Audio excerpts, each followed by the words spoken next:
The 14th of March, 1944, Smoky Hill Army Airfield, Salina, Kansas. The wind rolled cold over the plains, carrying the scent of oil and dust.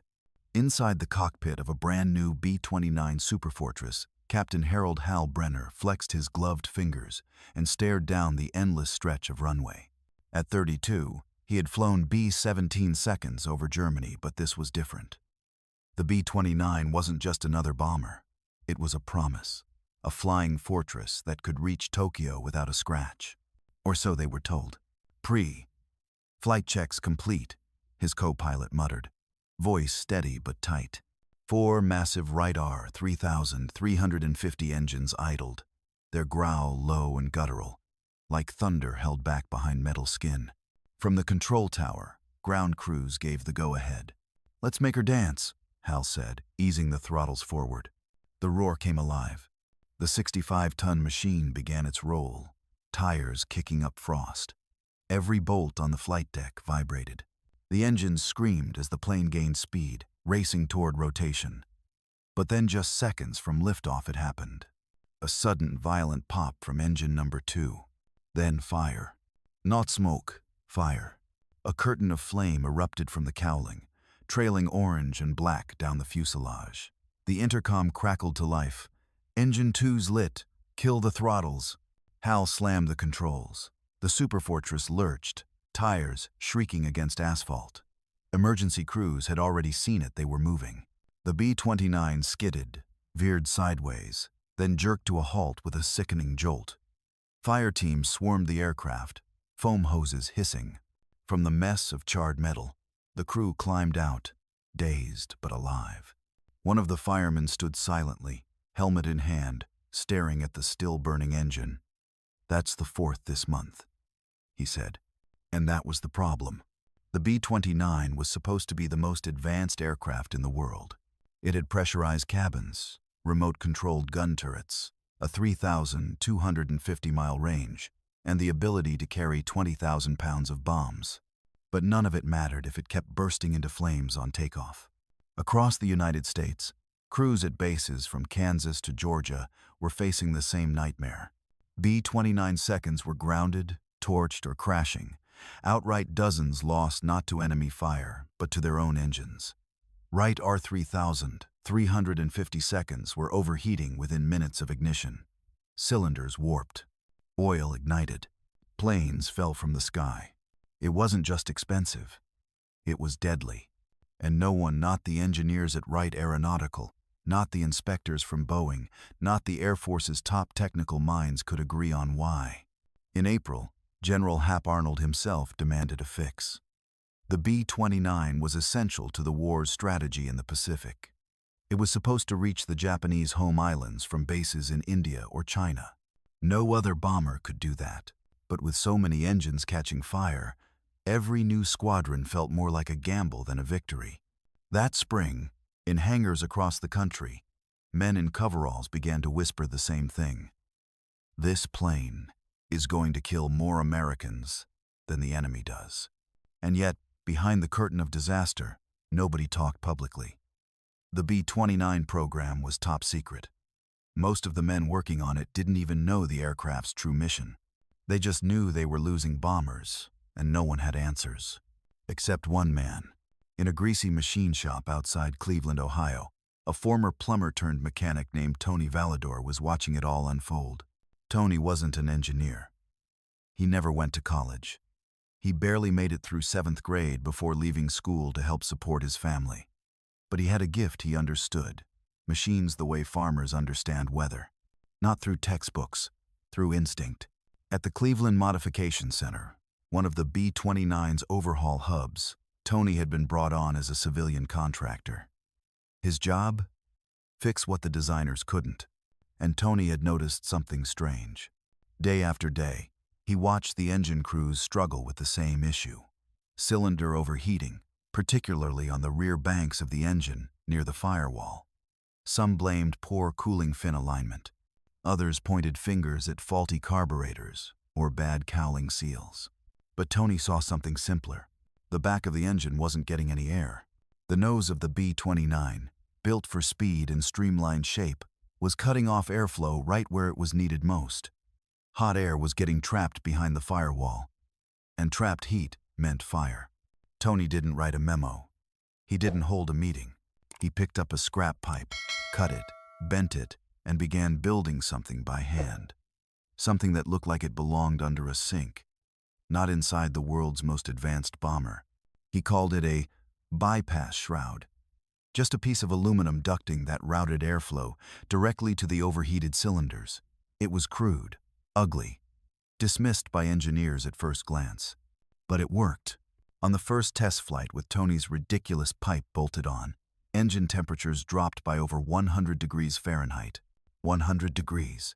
No fire, no smoke, just smooth power. The brass didn't know what to think. But the crews?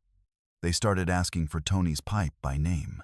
And soon, this plumber's invention made from scrap and instinct was being added to B-29 seconds across the country.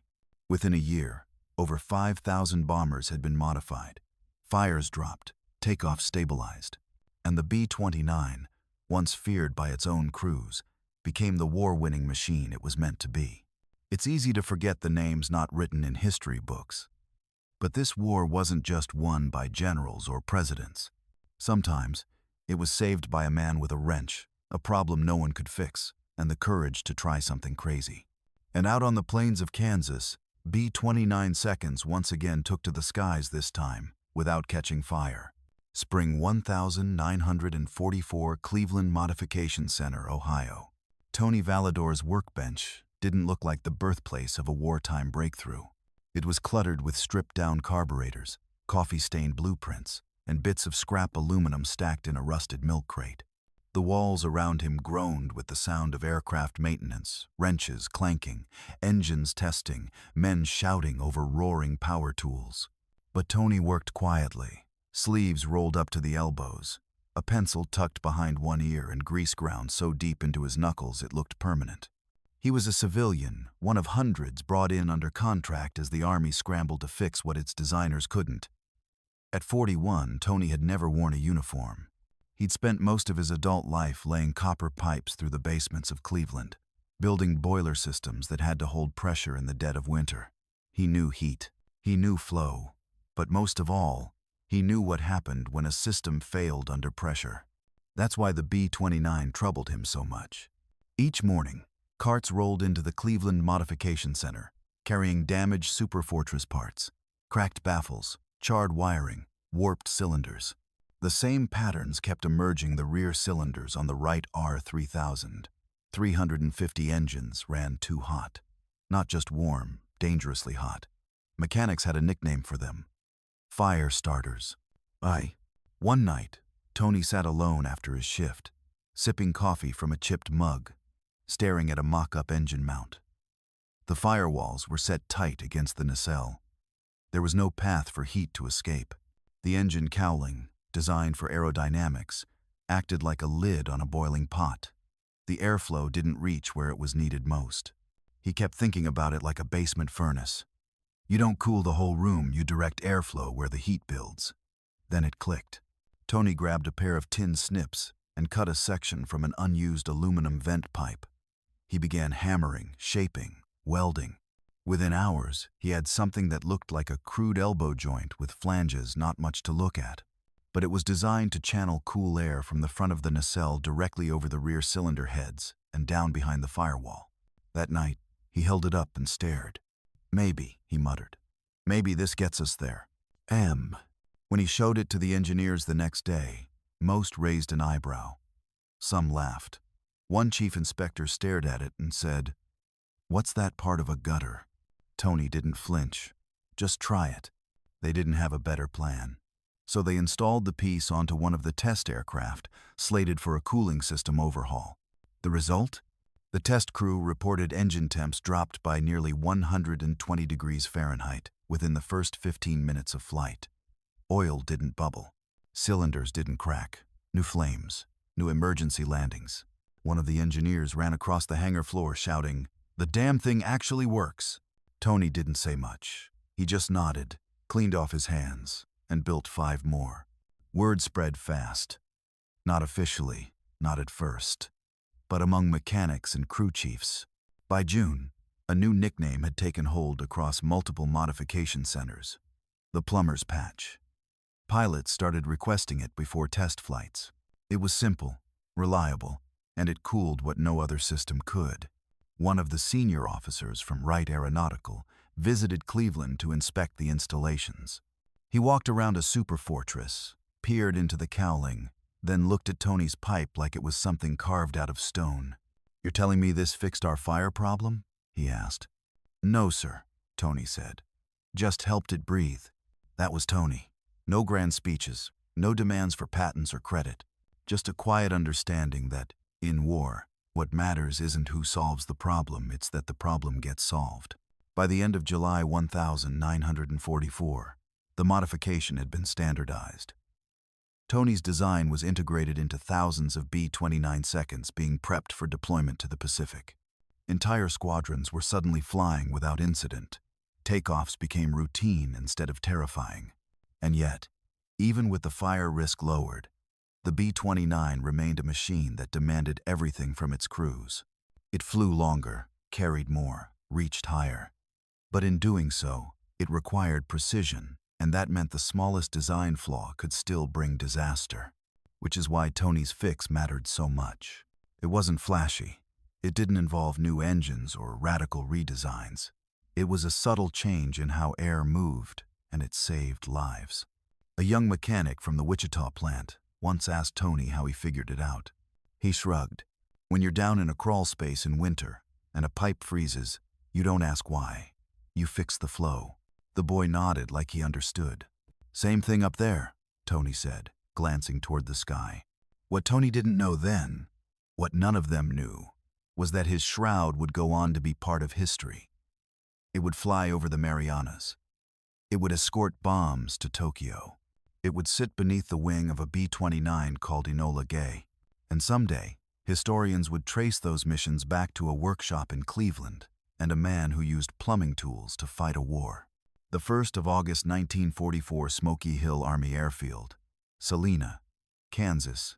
Captain Brenner was back. 3 months after his first flight had ended in foam and smoke, he stood once again beside the hulking silver body of a B-29, this time tail number 42-6, 3818. Same model, same base. But something was different. His co-pilot nudged him. "They say it's got the plumber's piece now." Brenner squinted. "The what?" "The pipe. Cleveland fix. Keeps her cool." He tapped the cowling. "Word is, it's saving engines left and right." Brenner didn't laugh. He'd seen too many takeoffs turn into fireballs. If this pipe worked, great. But he wasn't betting his life on ductwork from a guy with a pipe wrench. Still, the crew climbed aboard. Pre-flight complete. Throttles pushed forward. The 4 R3000, 350 engines howled like beasts unleashed. But this time, no lurching, no flickers of flame. Engine temperatures stayed within limits. She climbed smooth 3,000 feet, then 7,000 engines purring like sewing machines stitched from steel. It was the first time Brenner had flown the superfortress and didn't feel like she might explode under his boots. Down on the flight line, Maintenance Chief Sergeant Charles Mac McHenry watched the plane ascend, arms folded, a cigar clenched between his teeth. He'd spent weeks cursing the R3000, 350. "A damn flamethrower with wings," he used to call it.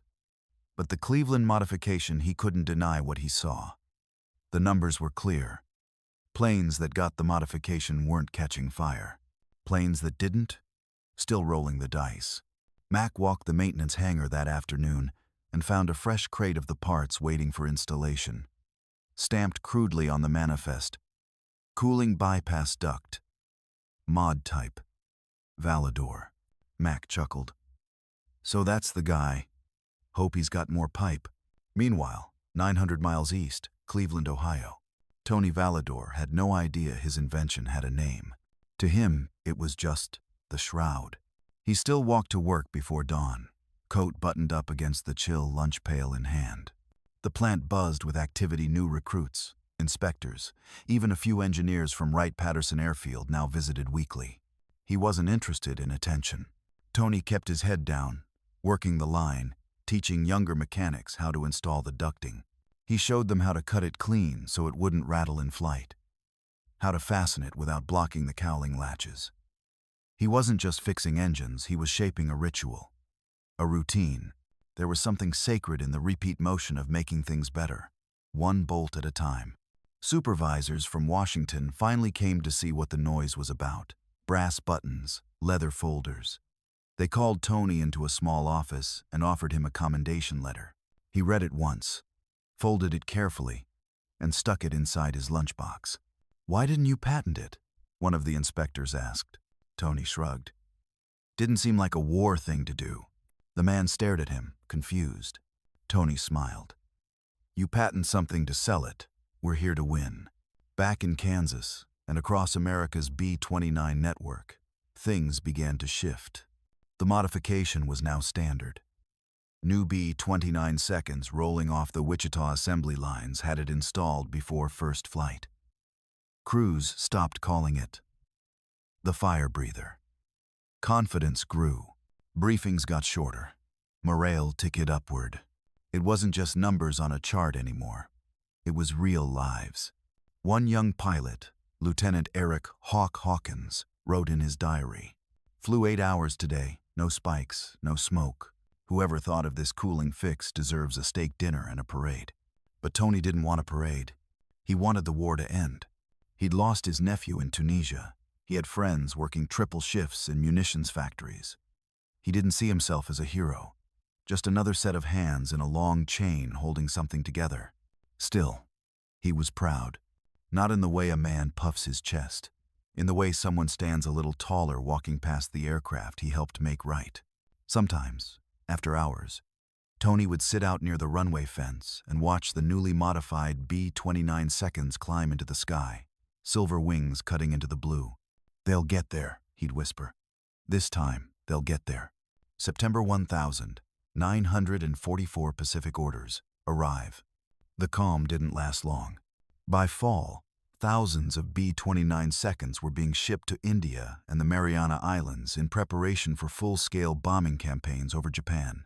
The aircraft, now carrying Tony's modification, would soon fly missions longer than any in history over the Himalayas, across the South China Sea, and deep into enemy territory. Commanders knew the stakes. These flights had to work. There would be no margin for error, no room for fire or engine failure at 30,000 feet, halfway across the Pacific. And because of that, engineers made sure each aircraft got one last inspection, double-checking the mod, running fingers along the aluminum pipes, tapping fittings, verifying flow. Tony's design was no longer a patch. It was a system.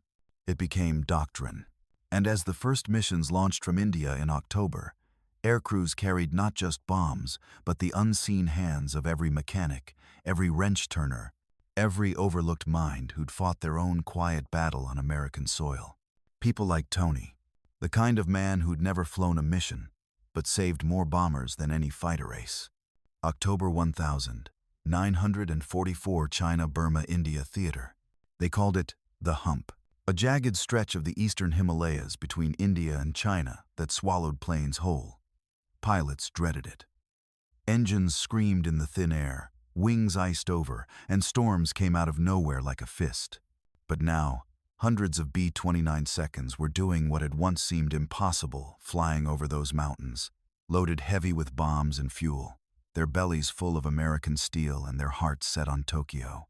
Captain Jack DeWitt, of the 468th Bomb Group, gripped the yoke of his superfortress as it shuddered through the updrafts.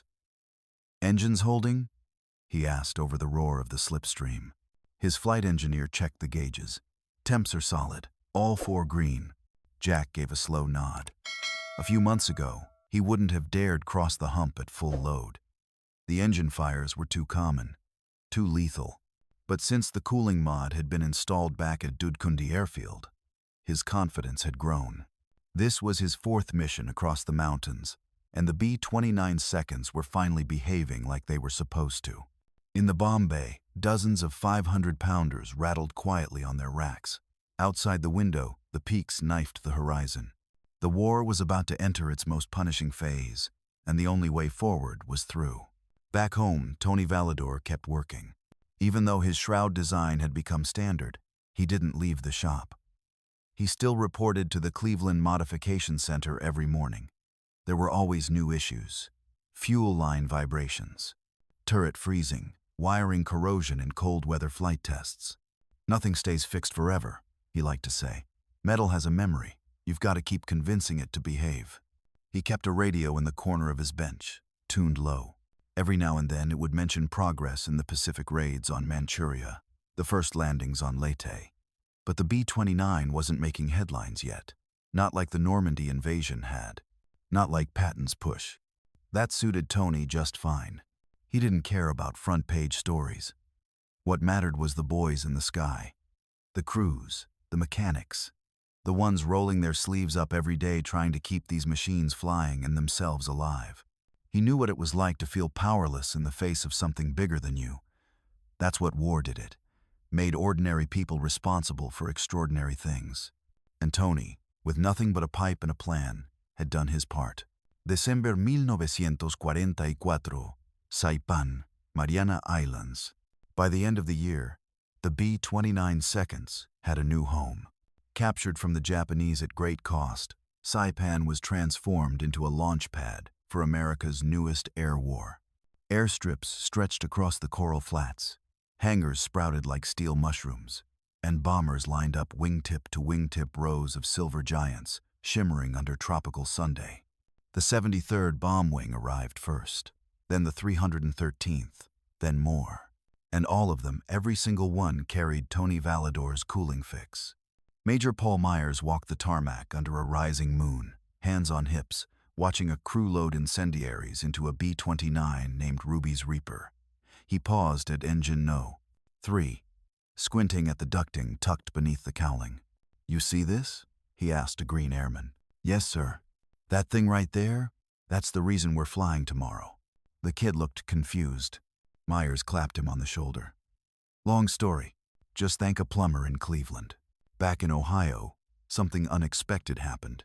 Tony was called into the plant manager's office on Christmas Eve. He figured it was about overtime pay. Instead, he was handed a letter, an invitation to Washington, D.C. The Army Air Forces wanted to recognize his contribution. A commendation. Possibly more. Tony looked down at the paper. "They want me to wear a suit?" "You deserve this," the manager said. "You fixed 1,000 planes." Tony smiled. "I fixed one plane. 1,000 people copied it." He went home that night and told his wife. She cried. Not because of the honor, but because she finally felt like someone had noticed. All those late nights, all those missed dinners, all those days when she had to explain to neighbors why her husband worked holidays in a shop no one could talk about. He went to Washington, met generals, smiled for photos, shook hands he didn't recognize. One man asked if he wanted to work in aviation after the war, join a design firm, maybe get a patent for the cooling system. Tony turned it down. "I've got pipes to fix at home," he said. January 1945 Tokyo raid preparations begin. The B-29 was no longer a prototype. It was the sharp edge of Allied strategy. Over 1,000 had been deployed. New variants were being rushed out of production lines in Wichita and Omaha. Engines were running smoother, failures down, morale up. General Curtis LeMay, now commanding the XXI Bomber Command, had a plan to bring Japan to its knees through sustained aerial bombardment. But everything, every single bomb, every crew, every hour in the sky depended on those engines staying cool at high altitude under stress. Tony's pipe, bent by hand and born from instinct, became part of that strategy. It wasn't a weapon, but it let the weapons fly. It wasn't a radar, but it let the crews get home.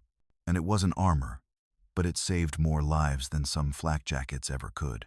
Back at the Cleveland shop, Tony hung his Army Air Forces commendation in the corner near the clock.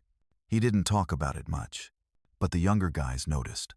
Every now and then, a new recruit would ask, "You really came up with that pipe?" Tony would smile, tilt his head and say, "Yeah. I guess I just got tired of watching things burn." And he'd get back to work, because there were still bombers rolling in. Still parts that needed checking. still lives depending on someone catching the flaw no one else saw. Because even when the sky was far away, the war still passed through Cleveland. The 9th of March, 1945. Over Tokyo, Japan. From 7,000 feet up, the city looked like a sea of lights, white, yellow, orange. But those lights weren't from street lamps. They were fires. Below, Tokyo burned. The first waves of B-29 seconds had already passed over, dropping canisters of M69 incendiaries, clusters of napalm-filled bomblets designed to ignite wood and paper. Now came the second wave, and in the cockpit of a superfortress named Sweet Eloise, Captain Frank Greeley wiped sweat from his brow and squinted through his goggles. The heat from the fires below rose into the night sky, creating turbulence so violent it felt like flying through a thunderstorm. Inside the cramped flight deck, the crew was silent except for checklists. Engine temps held steady. Gauges green. 4 right R3000, 350 seconds spun at cruising speed, carrying their 140,000-pound payload with deadly grace. Frank had flown without the Cleveland shroud once months ago, back in training. One engine had overheated on takeoff. The fire had knocked them out of the airfield rotation for a week. But now, this was his 12th combat mission over Japan. No fires, no failures. The only heat came from the city burning beneath him. 2 minutes to drop, the bombardier called out. Frank gave a quiet nod. They were part of Operation Meeting House, the largest single firebombing raid in human history. Behind Sweet Eloise, 300 more B-29 seconds thundered through the smoke-choked sky. Below deck, in the sweltering heat of the Pacific Islands, mechanics still fought their own war. Sergeant Mike Ainsworth, 21 years old, covered in grease and mosquito bites, worked by flashlight in a maintenance hangar on Tinian. One of the squadron's superfortresses had returned with minor vibration in engine number 4. Nothing serious, just a slight knock. But in this war, a slight knock was an invitation to disaster. Ainsworth removed the cowling, inspected the baffling, and just to be safe, checked the bypass duct. Tony's shroud. It was tight, no warping. Clean airflow path. He whistled, relieved. It had become routine now. Inspect the shroud, clean the intake, check alignment. It was written into every pre-flight inspection protocol. A design born from instinct had become doctrine. And even though Mike had never met the man who built it, he muttered under his breath, "Thanks, Tony," as he wiped the duct clean and reinstalled the panel. Back in Cleveland, spring finally broke the snow. Tony Valador had taken a few days off. First time in months. He and his wife visited her sister in Youngstown, sat around the kitchen table drinking coffee and talking about what they'd do after the war. Maybe buy a little land, maybe open up a plumbing supply store. But even on vacation, Tony couldn't stop thinking about the planes. His hand would reach for a pencil without realizing it. His coffee napkin would fill with sketches, alternate baffle layouts, cooling route ideas, things that might help the next generation of engines run cooler longer. "You ever stop tinkering?" his wife teased. He smiled. Tinkering keeps the boys in the air. That was always the way he saw it. Not as invention, not even as engineering. Just a long chain of decisions, each one made with care, each one helping someone else land safely. The 10th of March, 1945, morning after Tokyo. What came down the night before was destruction on a biblical scale. 16 square miles of Tokyo reduced to ash. Over 80,000 civilians killed. More than 1 million left homeless. Entire neighborhoods vanished in a single night of fire. And yet, for the first time in the war, the B-29 had done what it was meant to do. Deliver devastating force at scale, with precision, and return with minimal loss. Only 14 bombers were lost out of 334. Not because of flak, not because of zero fighters. Most of the crews came home. That was the miracle. Commanders reviewing the mission data circled a column on the post-mission report. Engine. Related losses 0.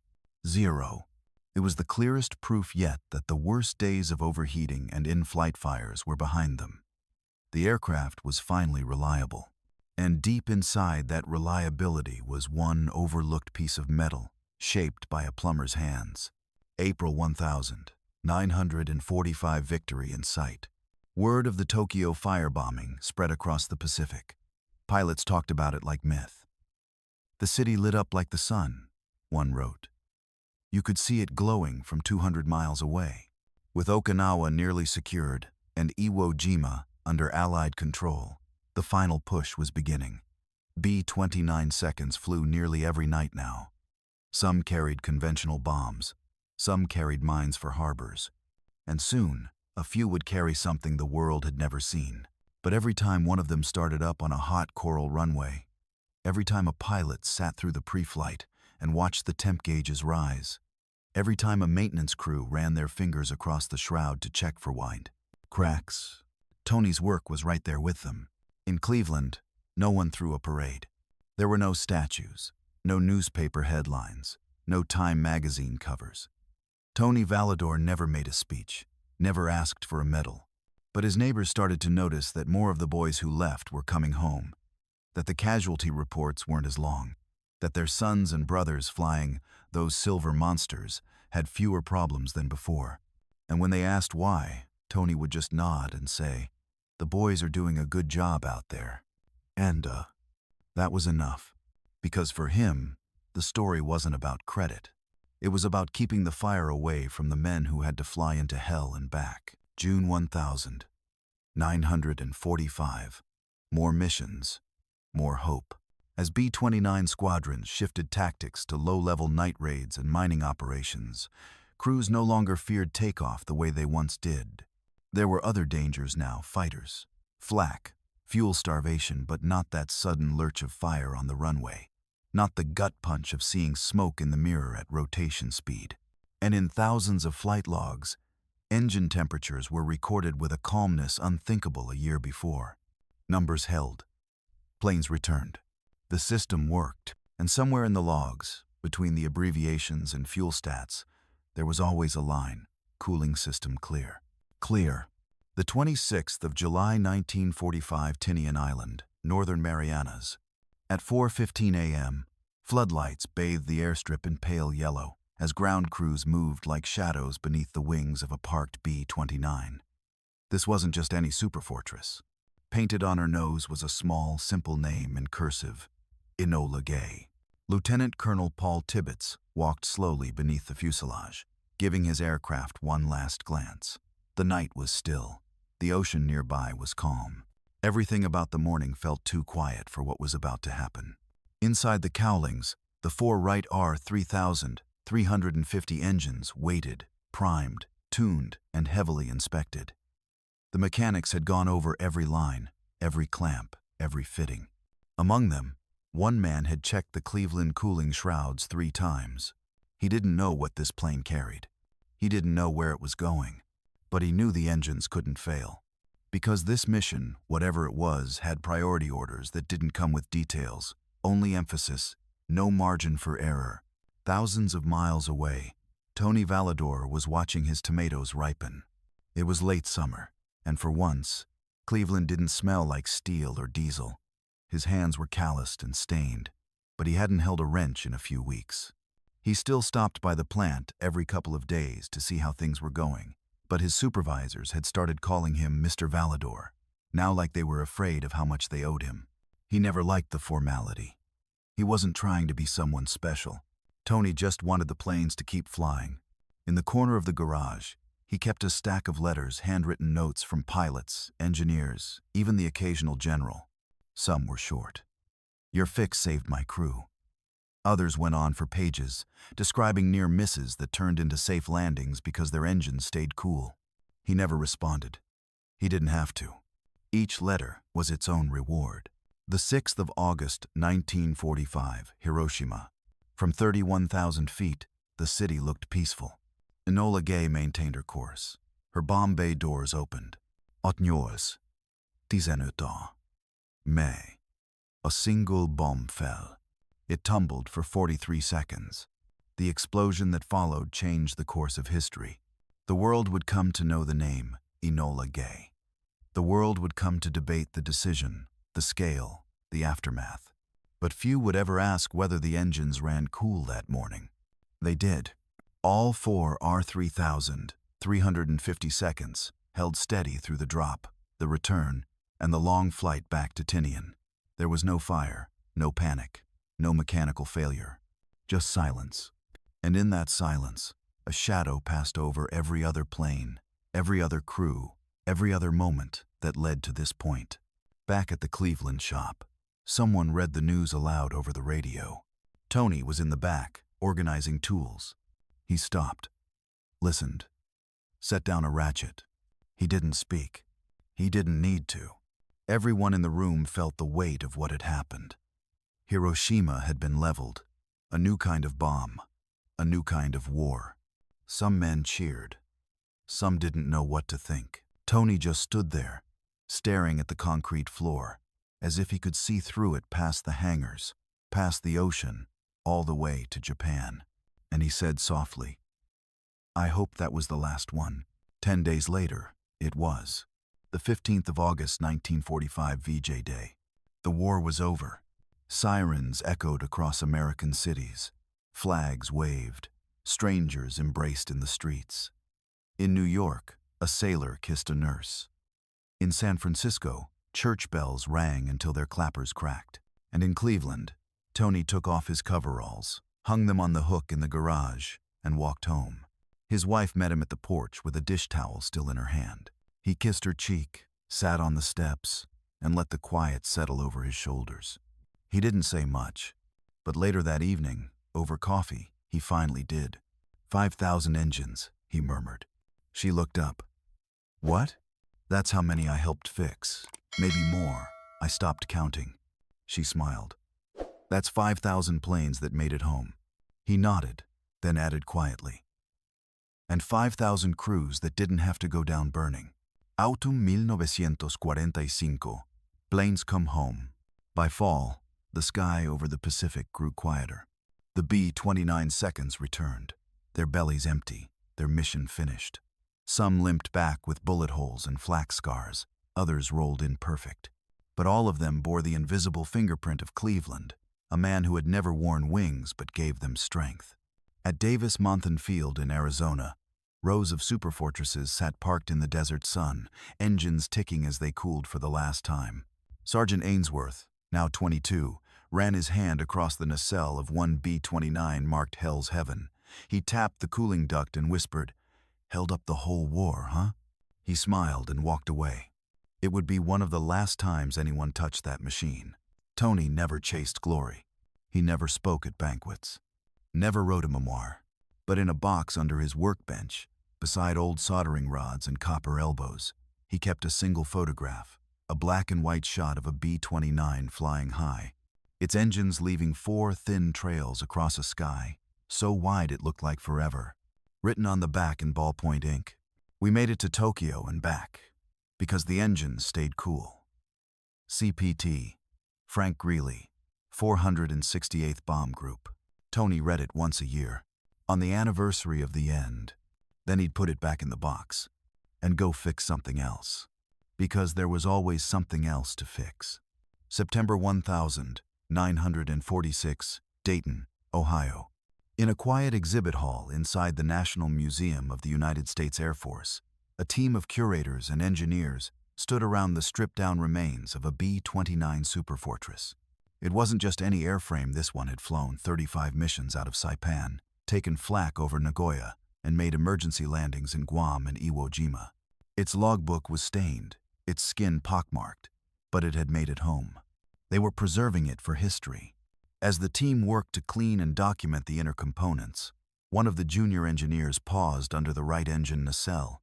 He pointed to a strange, curved piece of aluminum tubing, bolted along the inside of the cowling, not part of the original factory blueprints. "What's this?" he asked. The lead curator leaned in and smiled. "That right there? That's Cleveland." "Sir?" "It's a field mod. Didn't come from Wright or Boeing. Came from a mechanic, a plumber, actually. They didn't remove it.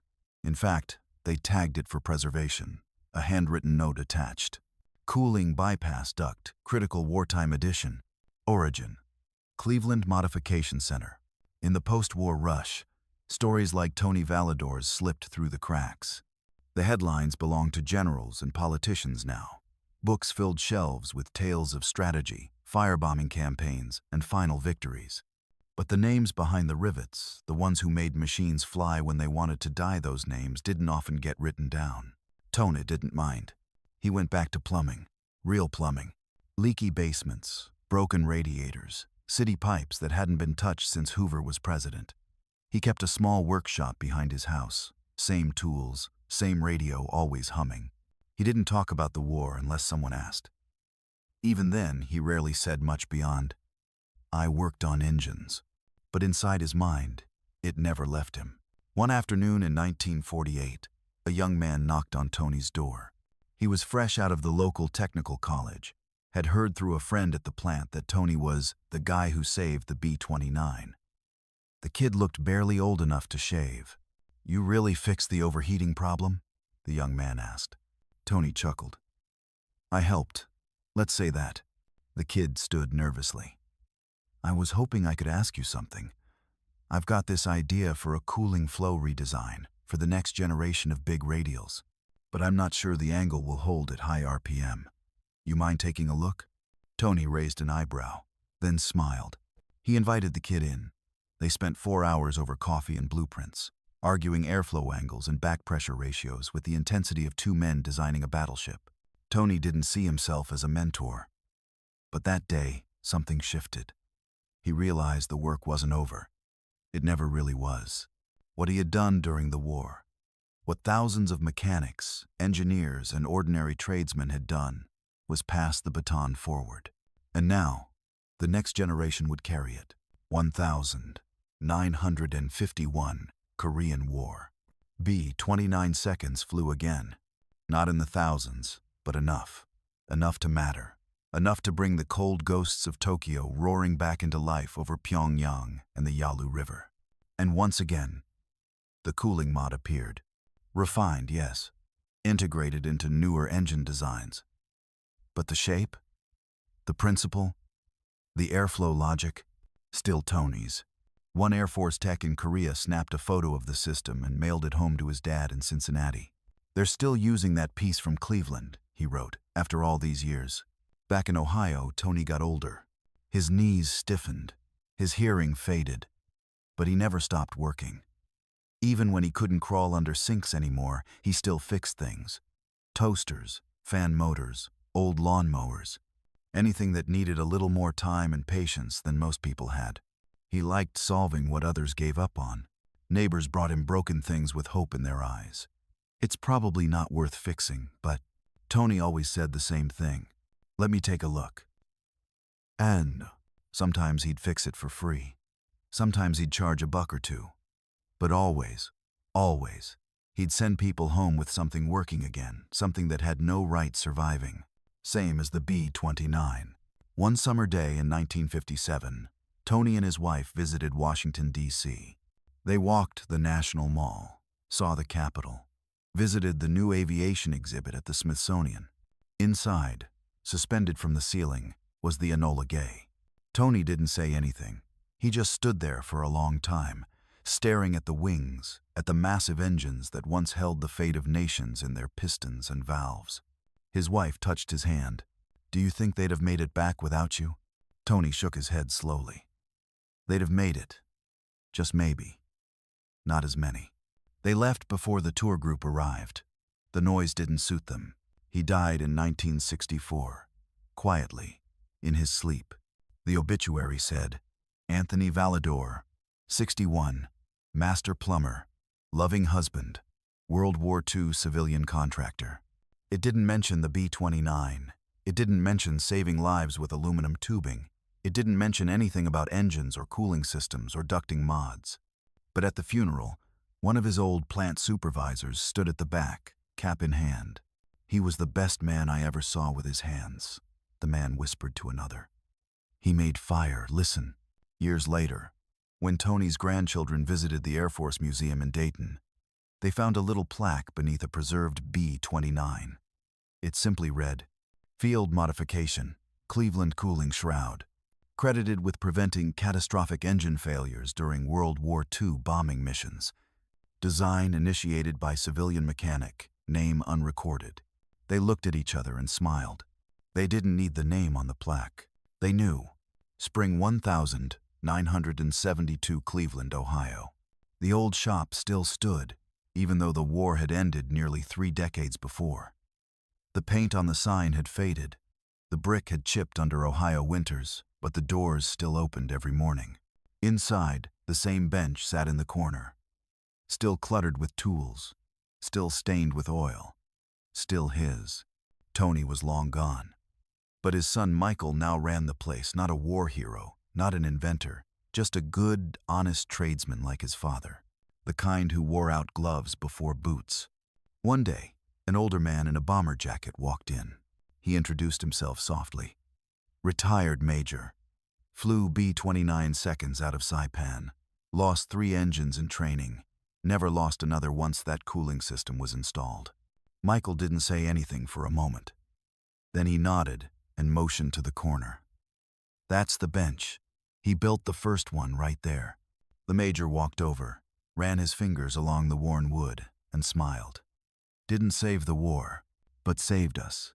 They didn't speak much more after that. No long speeches, just the quiet handshake of men who understood what legacy really looked like. Elsewhere, the world was moving on. Jet engines roared overhead now, silver birds without props, flying higher, faster, cleaner. The old piston-driven behemoths had become museum pieces, curiosities for school children on field trips and veterans on their final pilgrimages. But inside aviation circles, among engineers and historians, Tony Validor's name began to surface again. Not in textbooks, not in award ceremonies, but in footnotes. In technical journals tracing the evolution of engine airflow and thermal stability, researchers began rediscovering wartime memos, handwritten reports, old plant logs that pointed to field modification cooling duct, Cleveland origin, and a name, Validor A. In a 1975 monograph published by the Smithsonian's National Air and Space Museum, there was a section titled Unsung Innovations in Wartime Design. Paragraph 3 read, "Among the most impactful field modifications of World War II was a rudimentary but highly effective airflow shroud designed by Anthony Validor, a civilian mechanic at the Cleveland Modification Center. Though lacking formal engineering credentials, Validor's design directly addressed the critical overheating issues of the Wright R3000-350 engine. It is estimated that this fix improved survivability rates across over 5,000 aircraft." Michael clipped it out of the journal and tacked it to the shop wall next to his father's old photo, the only one they had of him near an airplane. He wasn't smiling in it, just squinting into the sun, hands on his hips, sleeves rolled, as if about to fix something no one else could. 1,980 seconds across America. The surviving B-29 seconds were few now. Fi-Fi and Doc 2 airworthy examples were restored by passionate crews of volunteers, veterans, and mechanics who treated the planes like sacred artifacts. They flew them in parades, air shows, and ceremonial runs across the country. In one hangar in Wichita, a mechanic working on a preserved engine nacelle noticed an unusual aluminum fitting tucked along the inner cowl. "What's this?" he asked. Another, older mechanic leaned over, tapped it gently, and said, "That right there's the reason you're not visiting a crash site." And so the story lived on, not through museums or documentaries, but in hangars, on tarmacs, in coffee-fueled conversations between men who knew machines. Back in Cleveland, a high school teacher asked Michael to speak to his class. It was a history unit on local heroes. Michael hesitated at first. His dad never liked the spotlight, but he went anyway. He brought with him a small, rusted section of the original cooling duct. He held it up in front of the students and said, "This little thing? It kept 4 18-cylinder engines from overheating at 30,000 feet. In 1944, the smartest engineers in the world couldn't figure it out, but a plumber did." A few kids snickered. Michael didn't scold them. He smiled. "Doesn't look like much, does it?" he said. "But that's the point. Sometimes, the most important thing in the world is quiet, ugly, built in a garage, and it works anyway." One student raised his hand and asked, "Did your dad get rich off it?" Michael shook his head. "No, he got peace of mind. late 1,990 seconds, Dayton, Ohio. A new exhibit was unveiled at the National Museum of the U.S. Air Force. A section titled Silent Saviors, Wartime Support on the Home Front. Among the photos of Rosie the Riveter and the tireless factory lines, there was a new display case. Inside, a Cleveland cooling shroud. Next to it, a plaque, this time with a name, Anthony Valador, Cleveland Modification Center, 1944. Civilian technician. His contribution helped make the B-29 a weapon of victory and a machine that brought its crews home. Visitors walked by and read the name. Some kept walking, some stopped longer. A few World War II vets nodded slowly, their eyes tracing the curve of aluminum that had meant so much when everything was on the line. No music, no lights, just metal, aged and unbending. Because that's the thing about legacy. It doesn't need to shout. It doesn't fade because a new war starts, or a new jet flies, or a new book skips your name.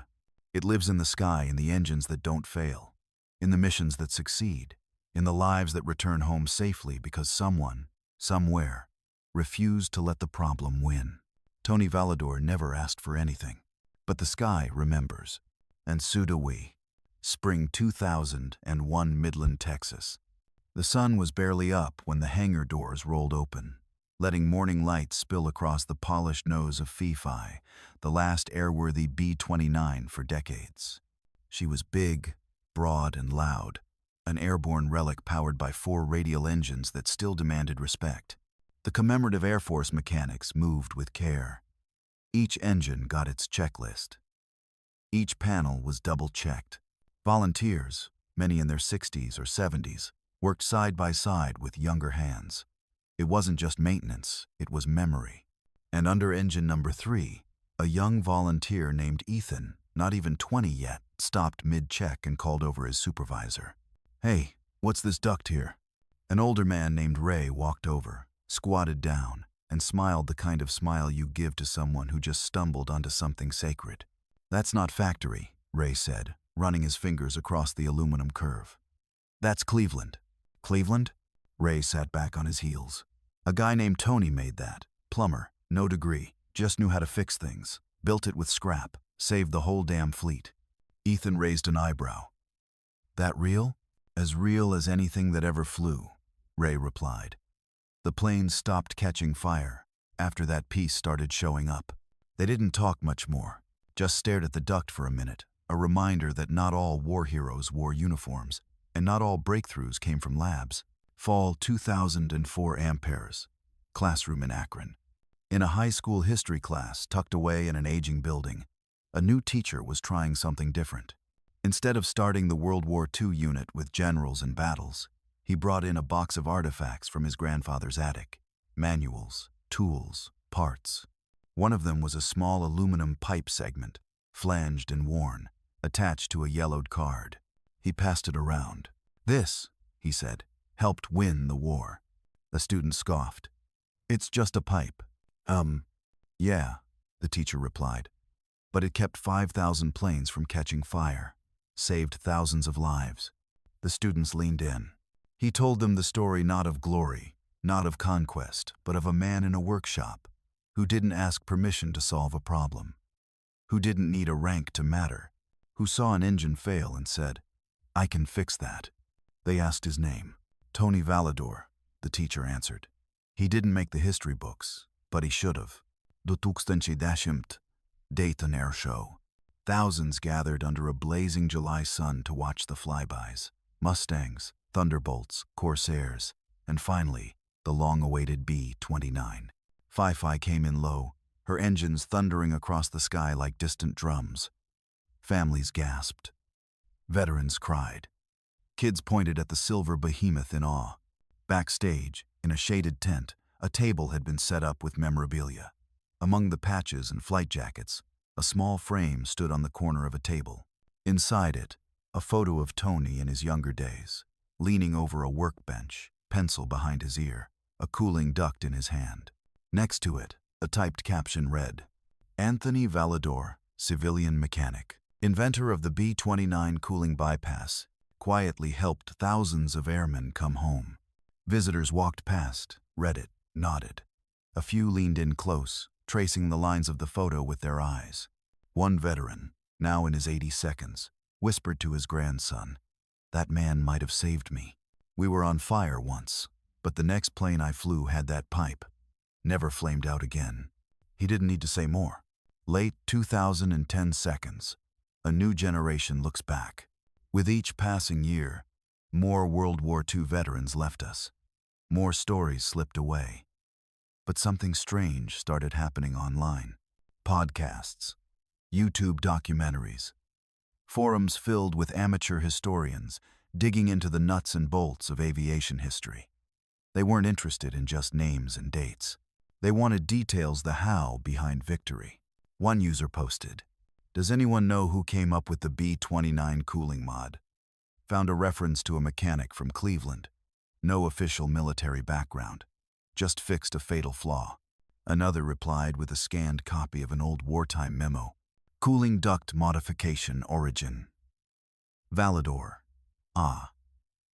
Civilian contractor. The thread exploded. For weeks, people pieced together the story. Wartime overheating issues, the early engine fires, the Cleveland fix, and Tony's quiet role in it all.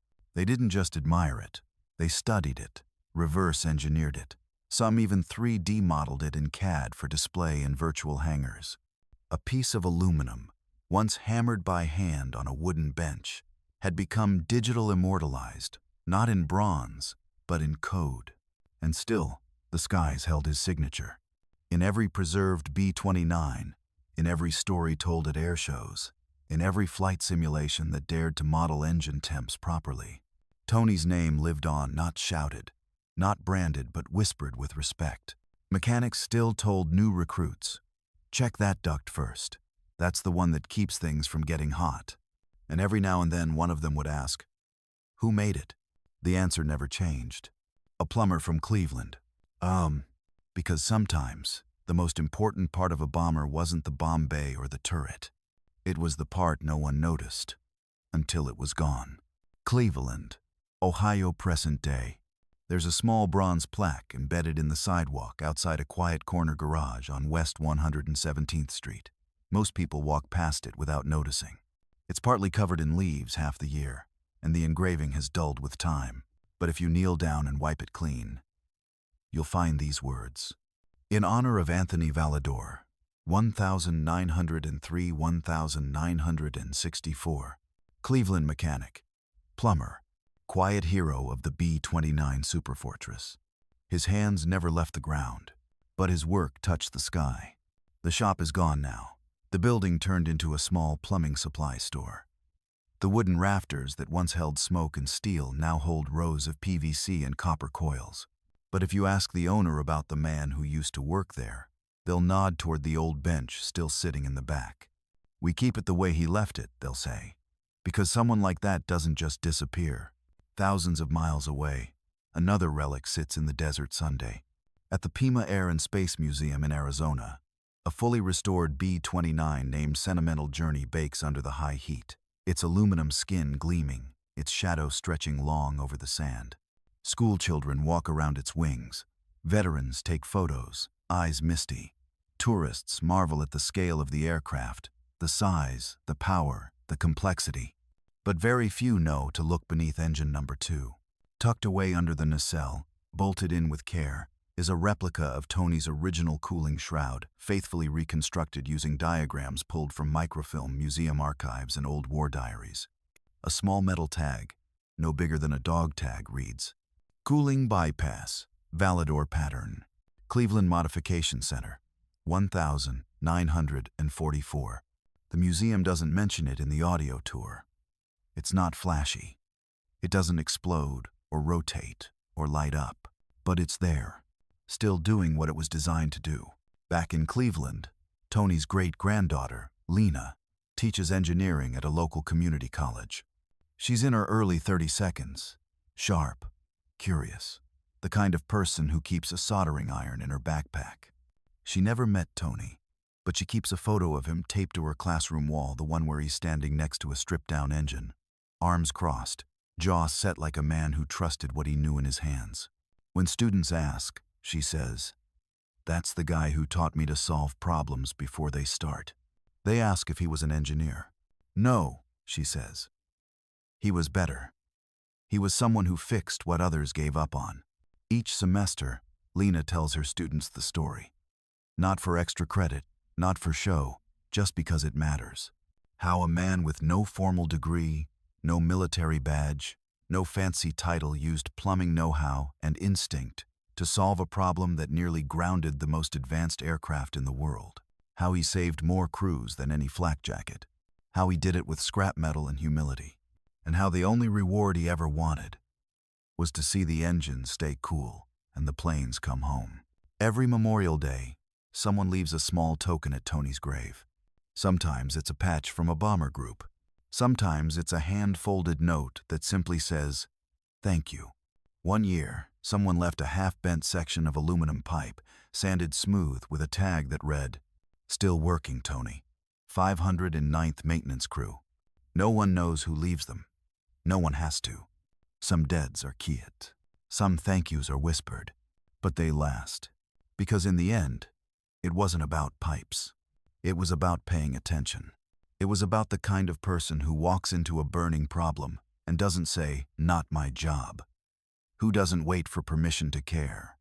Who picks up what's broken, figures out why it failed, and makes it right. That's what Tony Valador did. And somewhere, even now when a student realizes their design needs better airflow, when a mechanic checks the temp gauge one more time before takeoff, when someone looks at a challenge and thinks, there has to be a better way, that's him. Still working, still here, still keeping things cool.